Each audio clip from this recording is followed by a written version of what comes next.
여러분 안녕하십니까? 계속해서 포항에서 전해드립니다.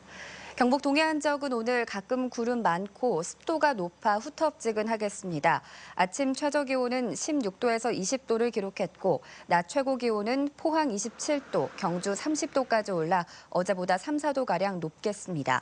또 자외선 지수도 매우 높겠습니다.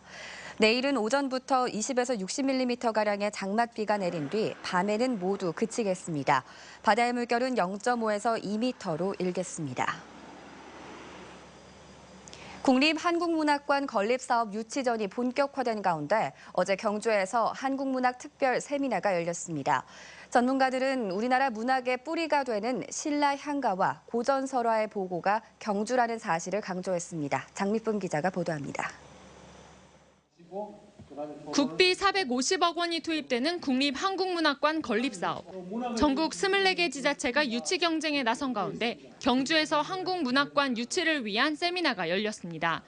한국문학의 뿌리도시 천년왕도 경주라는 주제로 열린 이번 세미나에서는 한국문학 전체를 아우르는 경주의 역사성 등에 대한 토론이 이뤄졌습니다.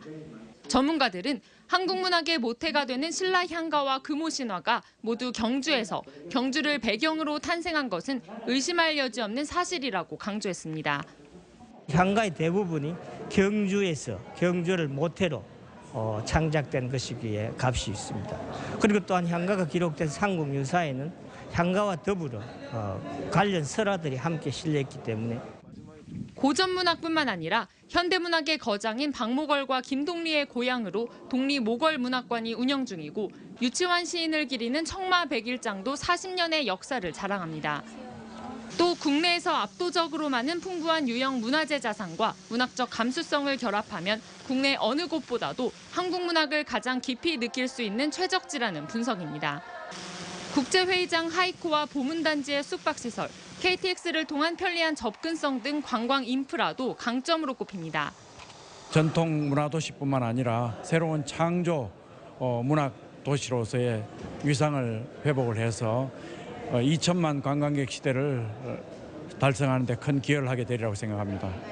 경주시는 조만간 정부가 우선 협상지를 정할 것으로 보고 지역의 모든 문화사회단체의 역량을 모으겠다고 밝혔습니다.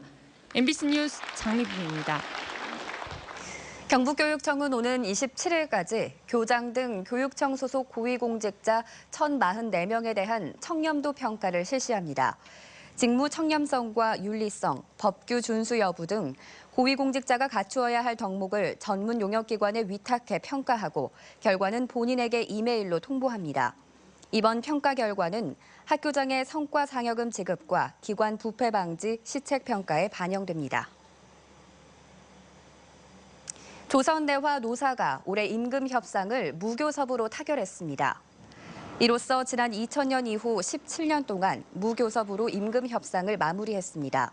조선내화는 지난해 노사가 TF팀을 구성해 생산성을 10% 높였고 올해는 직원들의 의식 전환과 품질 강건화 활동에 나서기로 했습니다. 경찰이 무인 단속 카메라와 현장 단속 등을 통해 징수한 교통 과태료와 범칙금 규모가 지난해 사상 처음으로 8천억 원을 넘은 것으로 나타났습니다. 징수 건수는 1,649만 건으로 국내 등록 차량이 2천만 대인 점을 감안하면 차량 10대 중 8대가 교통 과태료와 범칙금을 낸 셈입니다.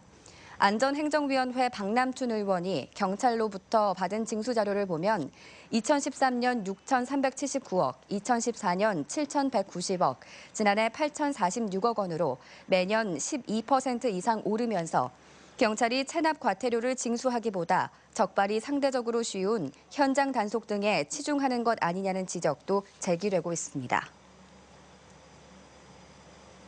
포스텍 기계공학과 황상무 교수팀이 제철소 아변 공정의 완전 자동화를 실현할 수 있는 수식 모델 개발에 성공했습니다.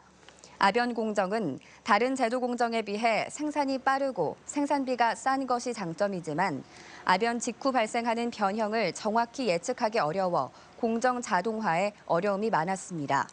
황상무 교수는 이 모델이 적용되면 생산성의 획기적 향상은 물론 고부가 가치 강판의 생산에도 도움이 될 것으로 기대한다고 밝혔습니다. 경상북도는 LH와 협업 체계를 구축하고 저소득층 주거 환경 개선에 모두 742억 원을 투자하기로 했습니다. 경상북도는 국토부로부터 736억 원을 지원받아 저소득층 5만 7천 가구에 대해 임차비나 수선 유지비를 지원하기로 했습니다. 또 주거급여 수급자 가운데 주택 보수가 필요한 자가가구 420가구에 대해 6억 원을 투자하기로 했습니다. 지난해까지 포항 스틸러스 사령탑을 맡았던 황선홍 감독이 FC 서울의 신임 감독으로 선임됐습니다. 황선홍 감독의 계약 기간은 2018년까지 2년 6개월이고 오는 29일 K리그 클래식 성남과의 홈 경기부터 FC 서울을 이끌게 됩니다.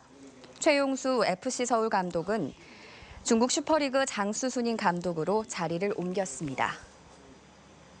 이상으로 포항 MBC 생활뉴스를 마칩니다. 여러분 고맙습니다.